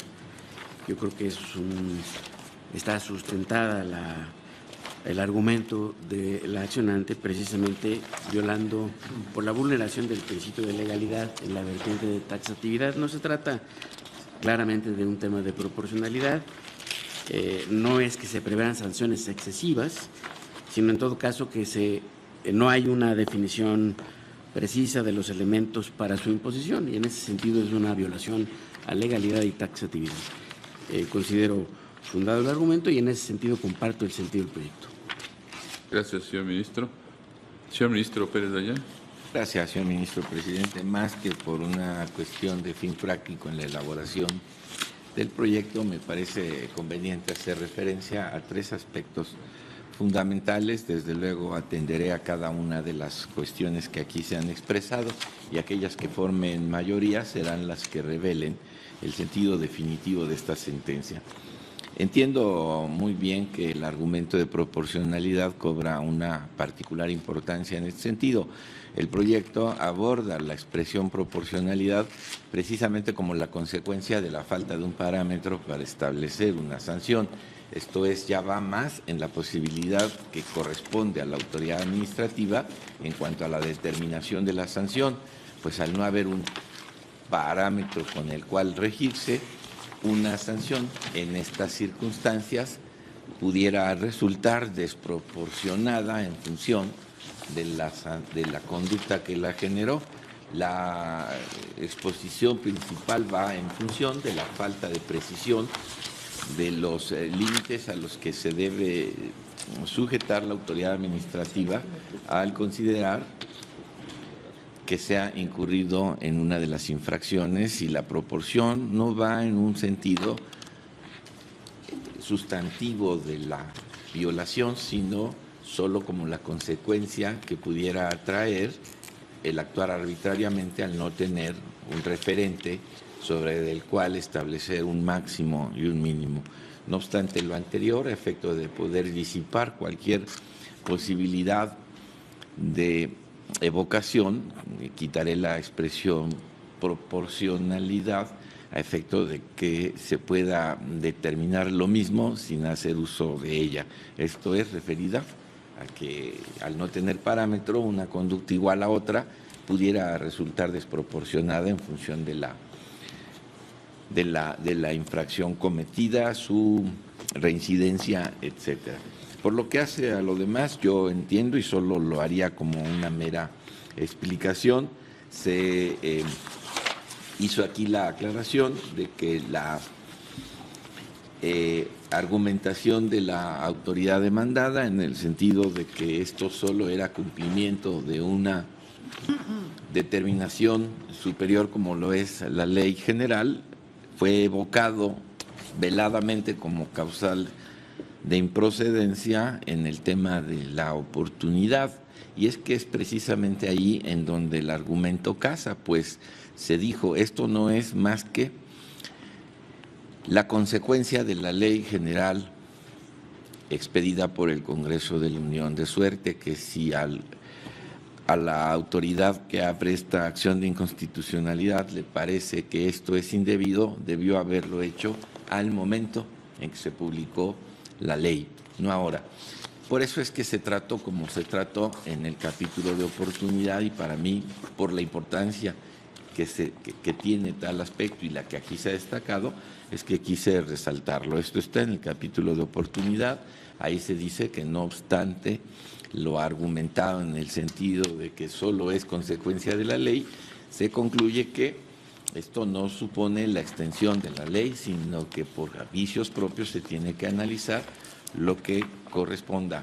Evidentemente no se hizo valer como un aspecto competencial, sino como la oportunidad que se tenía al momento de publicar la ley general. Por eso que así se abordó. De cualquier manera trataré en caso conveniente de aclarar con mayor precisión este aspecto. Y por lo que hace a tipicidad y taxatividad, la disposición que ustedes quisieran utilizar es conveniente. Yo utilicé la expresión tipicidad porque fue el argumento expuesto por la Procuraduría General de la República y a la que se refieren los criterios que dan sustento a las consideraciones de respuesta de esta acción. Son las dos tesis, una de la primera y una de la segunda sala, que se refieren precisamente a la expresión tipicidad. No tengo inconveniente en que le llamemos taxatividad. Mucho correspondía a la definición y alcance que le queramos dar a cada una de estas expresiones. Sin embargo, me convenció, por haber sido el tema específico que trató esa tesis, es que la primera sala hubiera llamado tipicidad. El principio relativo, normalmente referido a la materia penal, es aplicable a las infracciones y sanciones administrativas, de manera que si la tipicidad fue utilizada como expresión por la accionante, por la primera y por la segunda sala, es que continúe con el tema de la tipicidad, en tanto nadie ha cuestionado, por lo menos en el proyecto, que se tratara de la taxatividad. No me quedé en ello, desde luego, en su momento, y habiendo analizado el asunto que sigue, traté de encontrar si es que efectivamente en la definición de las expresiones había alguna diferencia que nos orientara sobre cuál de los dos argumentos utilizar, qué palabra es la más conveniente. Por tipicidad entiende la mayoría de los diccionarios jurídicos el principio que obliga a imponer sanción a conductas previamente definidas por la ley. Por taxatividad, dice ahí que es la forma en que se circunscribe y reduce un caso a determinadas circunstancias. En estas dos expresiones pensé que la más cercana a lo que aquí tenemos era la de tipicidad, pues el hecho de que algo limita o circunscribe un caso a determinadas circunstancias bien puede evocar lo que se llama ahora tipicidad, pero me pareció conveniente lo que decía o lo que argumentó la accionante y lo que ilustran las dos tesis de las salas de este tribunal. Más yo haré lo que ustedes consideren conveniente.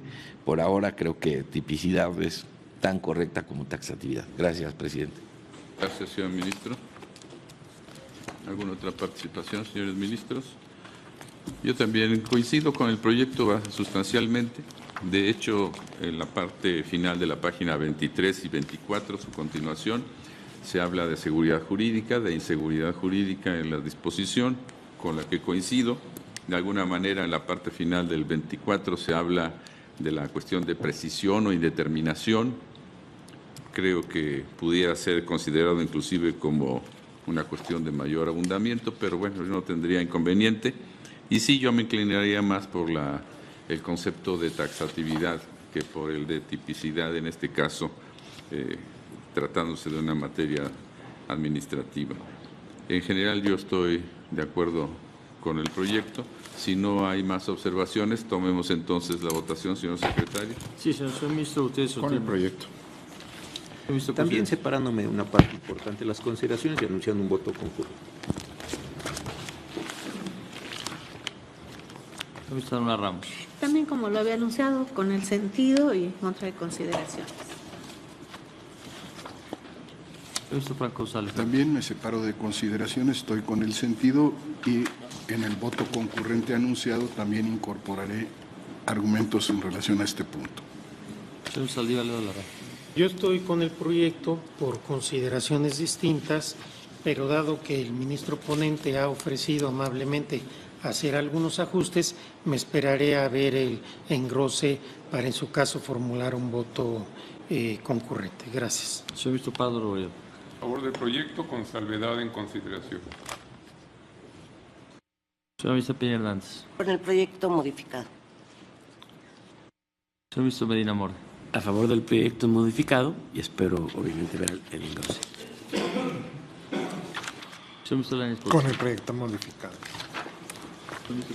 Con el proyecto y las modificaciones que se harán en función de la votación. Señor ministro presidente Ale Morales. También con el proyecto modificado.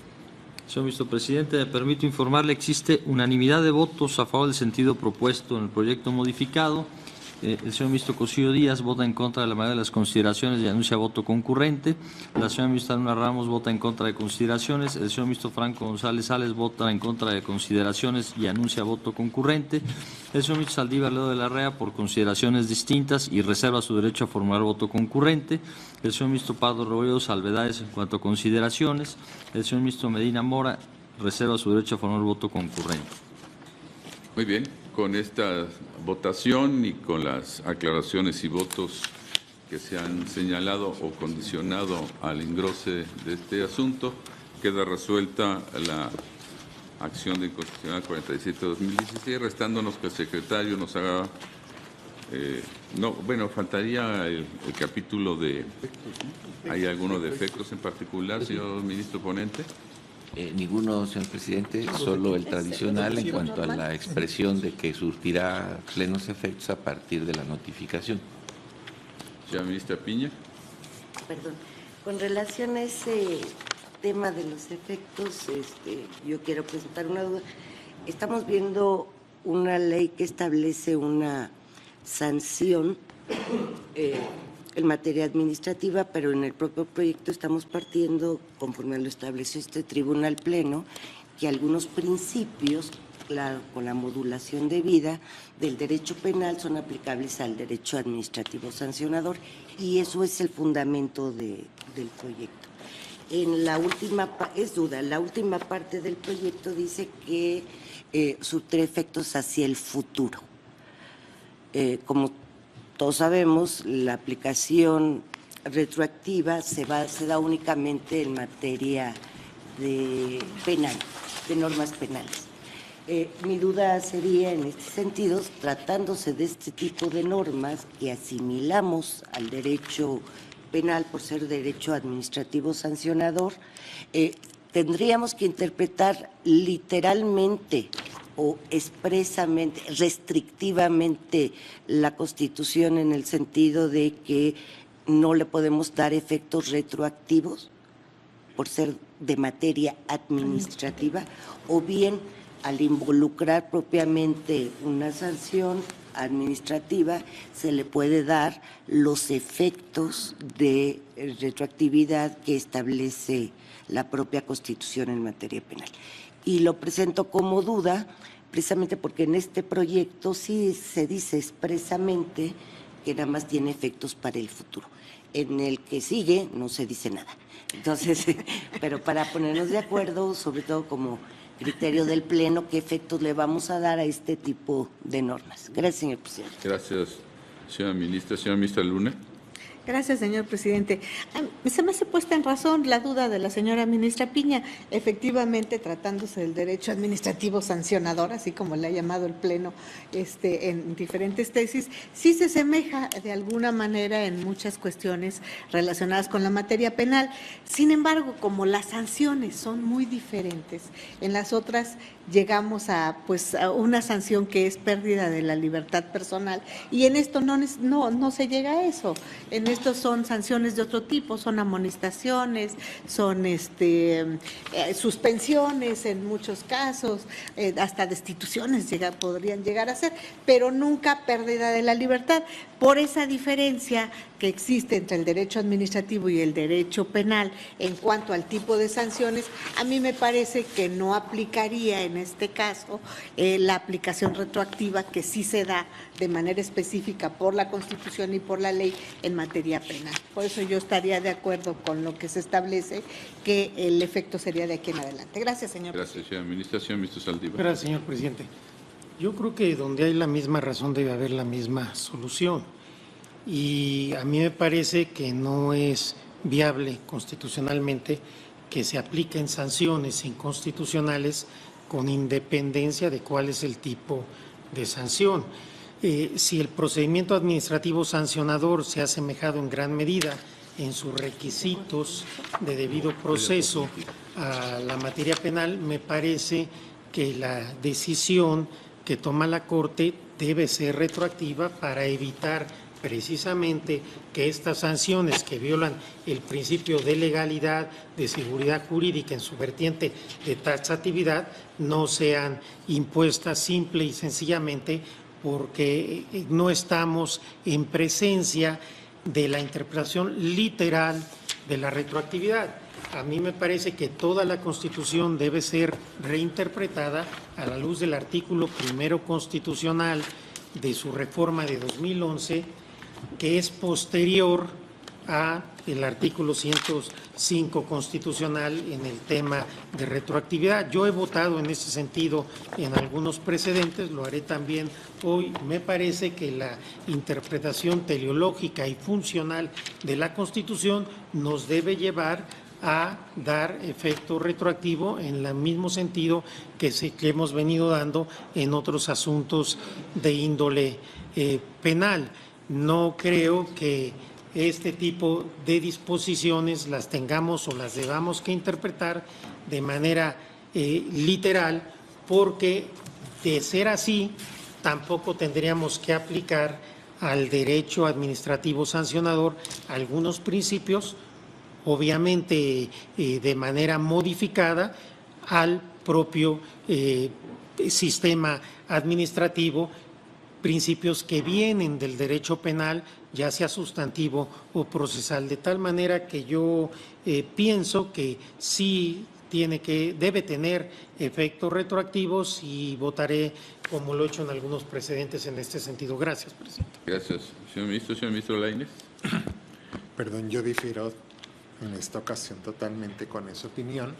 Yo estaría más por la opinión que ha sustentado la ministra Luna Ramos. Yo creo que el artículo 105 constitucional es muy claro y precisamente por los efectos generales de las normas que se introdujeron a partir de la reforma de 94, en el que la Suprema Corte de Justicia lleva a extraer de una disposición votada por la mayoría del órgano legislativo, es decir, el Congreso. Y a pesar de esa mayoría, esta Suprema Corte está facultada por la Constitución para dar efectos generales. El constituyente fue muy claro en señalar que no puede tener efectos retroactivos. Y yo creo y coincido con la ministra Luna Ramos. ¿En qué consistió la excepción? En que en materia penal está en juego la libertad de los ciudadanos, la libertad de los individuos. Por eso ahí el constituyente nos dice, aplíquense, y eso ya lo hemos discutido muchas veces, ni siquiera es en automático, es retroactiva. Aplíquense los principios del derecho penal. En algunas ocasiones, incluso en materia penal, podrá ser retroactivo, no es en automático. La aplicación que ha hecho o la interpretación de este tribunal en pleno en que al derecho administrativo sancionador se apliquen algunos principios del derecho penal, el propio tribunal ha dicho con matices, de manera matizada. No. Y uno de los que se aplica precisamente es la taxatividad. Si estamos sancionando a una persona, pues debe estar claro en qué consiste la sanción, así como algunos otros principios. Pero el propio tribunal dijo, hay que matizar, no es materia penal. Se aplican ciertos principios porque, según el procedimiento que lleva a imponer una sanción que jamás será la privación de la libertad de una persona. Para mí, entonces, tiene que ser como cualquier otra acción de inconstitucionalidad, con efectos a partir de la notificación. Gracias, presidente. Gracias, señor ministro. Señor ministro Medina Mora. En el mismo sentido que el señor ministro Lainez, a mí me parece que, como se aborda en la siguiente acción, no se dice nada y los efectos se dan a partir de la notificación. En todo caso, en cada caso concreto, estamos en un control abstracto, pues podrá hacerse valer como medio de defensa si hubiese algún tipo de aplicación de sanción, pero me parece que lo limpio en este punto es no decir nada y no darle efectos diferentes de los que normalmente se dan en acciones de inconstitucionalidad. Yo les propondría, a ver ustedes qué opinan, porque me gustaría que revisáramos en asuntos previos, si el efecto en materia de sancionatoria administrativa se han dado algún efecto alguna vez retroactivo. A mí me señalan así de entrada que pudiera existir por ahí un precedente en controversia constitucional, pero pues es una propuesta y en realidad estoy viendo los planteamientos de los señores ministros en el sentido de pronunciarse respecto de sí o no ya desde este momento, pero bueno, era una ideación, ministro Pérez Dayán. Gracias, señor ministro presidente. Me parece que la intervención de la señora ministra Piña Hernández es importante y merece una reflexión en este sentido. Cuando este Tribunal Pleno revisó la constitucionalidad de una disposición tratándose de extinción de dominio y que los argumentos que sustentaron en aquel entonces la invalidez partían esencialmente de los presupuestos del derecho penal. Quiero recordar que la extinción de dominio siempre va asociada a la comisión de un delito. No hay una condición como esa tan indispensable para la declaración de una extinción de dominio. Y en esa perspectiva, precisamente con la misma inquietud de la señora ministra, planteé ante este Tribunal Pleno, en la anterior composición, la posibilidad de que los efectos, aun cuando derivaban o derivarían de un juicio civil, relacionados estrictamente con la comisión de un delito, llevada luego a consecuencias de carácter civil, pudiera tener efectos retroactivos. Desafortunadamente, en aquella ocasión, la votación no me acompañó, 10 votos contra 1, entonces el Pleno se pronunció porque la decisión de efectos retroactivos era exclusivamente de materia penal y, como bien lo ha dicho el señor ministro Lainez, ni siquiera en todos los casos. De suerte que si, como lo dijo la señora ministra Luna Ramos, en aquellos otros asuntos lo que se dirime es un tema que afecta la libertad de las personas y en caso de que ya la hayan obtenido con motivo de compurgar una pena, el severo precedente en la historia de cada quien respecto de una condena por un delito, es claro que hay circunstancias en las que este efecto necesariamente tiene que ver hacia atrás. Sin embargo, a petición, como usted lo ha sugerido, señor presidente, si el Pleno no tiene inconveniente, yo puedo revisar si hay algún otro caso que en acción de inconstitucionalidad haya querido dar efectos retroactivos en materia administrativa. Hasta ahora no lo recuerdo, pero si ustedes consideran que por la importancia del tema y por la definición de esta cuestión hubiera que hacer una investigación, adelante. Por ahora lo sostengo como es, entendido de que cuando se vio el asunto de extinción de dominio fue contundente la decisión en ese sentido. Gracias, señor presidente.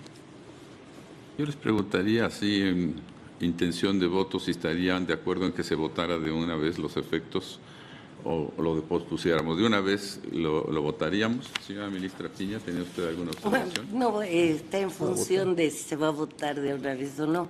Sí. Yo sigo con la misma duda. Creo que la materia penal, y como lo hemos visto en muchos asuntos, no implica solamente cuestiones de libertad, porque lo estamos viendo derivado de uno de los sujetos del proceso penal, pero hay otros sujetos que están en relación, por ejemplo, las víctimas o el ofendido, y también hemos visto la aplicación retroactiva o no de las normas que hemos declarado inválidas, y no precisamente porque se afecte la libertad de tales sujetos, sino por la denominación general de la materia penal. Y normas incluso que no se afecta ese bien jurídico protegido, pero por estar denominadas materia penal, analizamos si procede o no la retroactividad. Aquí esa para mí no sería una razón suficiente para no darle efecto retroactivo a esta norma que establece una sanción y que precisamente su inconstitucionalidad derivó de los principios que se le aplicaron de la materia penal, si bien matizados, pero en concreto esa fue la causa que originó la invalidez de la norma. Gracias, señora ministra. Señor ministro Saldívar. Gracias. Muy brevemente, señor presidente. Yo estoy de acuerdo en que se pueda votar esta situación. Simplemente quería aclarar que a propósito de la réplica que hizo el ministro Pérez Dayán, que yo no he estado con la idea de que solamente puede haber aplicación retroactiva en materia penal, ni mucho menos que aún en materia penal hay que ver si hay retroactividad o no. En aquel asunto que él refería me pareció que no era pertinente la retroactividad, pero yo he estado votando en los últimos precedentes precisamente diciendo que en cada caso concreto tenemos que ver. Creo que esta, de alguna manera, camisa de fuerza que se nos ha puesto y que la estamos interpretando de manera, a mi entender, muy limitada de la no retroactividad, nos puede llevar a decisiones desfavorables para la protección de la Constitución y de los derechos humanos consagrados por ella. En tal sentido, yo votaré en este asunto por la retroactividad, pero tampoco sobre la base de que en todos los asuntos voy a votar así, sino que en cada caso concreto me iré posicionando. Gracias, presidente. Gracias, señor ministro. Vamos a tomar entonces la votación respecto del alcance de los efectos, como se han señalado.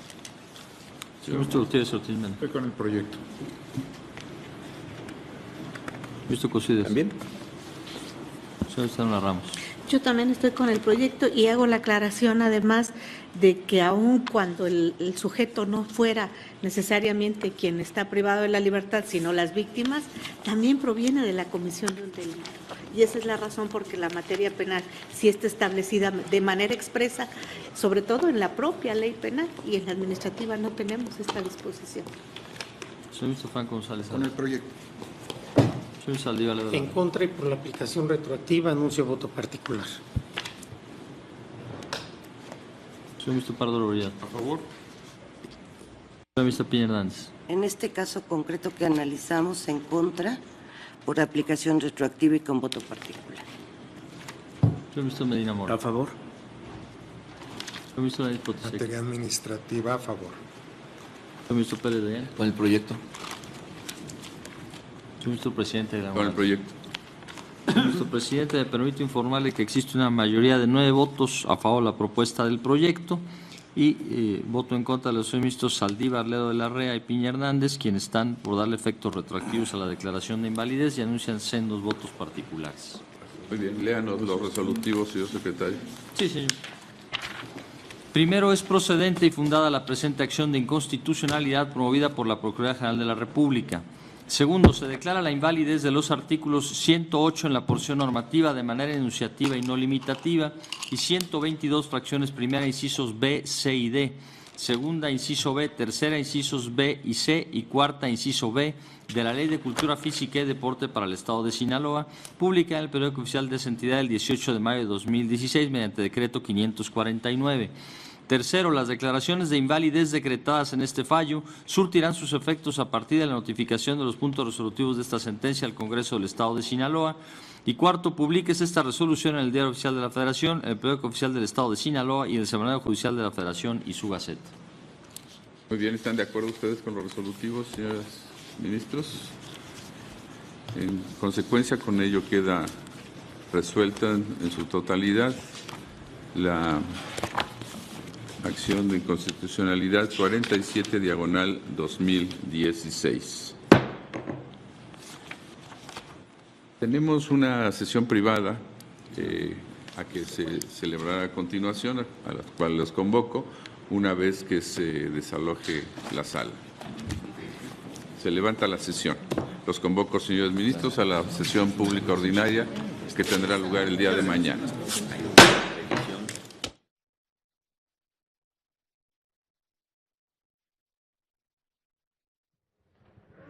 Concluyó la sesión ordinaria del Tribunal Constitucional de nuestro país, donde el Pleno estudia, analiza 3 asuntos. En primer término, una contradicción de tesis 369, diagonal 2016, una contradicción de tesis en el marco de lo que establece la Constitución Política de los Estados Unidos Mexicanos en el artículo 107, fracción 13ª, y plantea puntos importantes respecto de la tramitación del recurso de queja como figura importante importante en esta contradicción de tesis y específicamente si aplica o no la suplencia de la queja, en este caso la suplencia en los agravios, en la tramitación del recurso de queja, cuando se tramita precisamente este recurso de queja contra un auto que en su momento desecha el juicio de amparo indirecto en planteamientos del artículo 79, fracción sexta de la Ley de Amparo y también el artículo 113 de la Ley de Amparo. Un asunto en el que el Pleno de la Suprema Corte de Justicia de la Nación desecha el proyecto correspondiente que establecía la no aplicación precisamente de esta suplencia en los agravios y se desecha el proyecto para que sea en su momento presentado un nuevo proyecto al Pleno de la Suprema Corte de Justicia de la Nación y plantea también este mismo esquema para una siguiente contradicción de tesis, la 7/2017, y en ese sentido se resuelven dos contradicciones de tesis. El tercero de los asuntos, una acción de inconstitucionalidad, la número 47, que establece puntos importantes respecto de la Ley de Cultura Física y Deporte de la entidad federativa Sinaloa, un planteamiento en el cual se analizan fundamentalmente los contenidos de dos artículos 108 y 122 en las respectivas porciones que fueron impugnadas y el Pleno de la Suprema Corte de Justicia de la Nación establece por una votación mayoritaria el asunto importante respecto de la invalidez de estos artículos. En un primer momento señalar que es una situación de unanimidad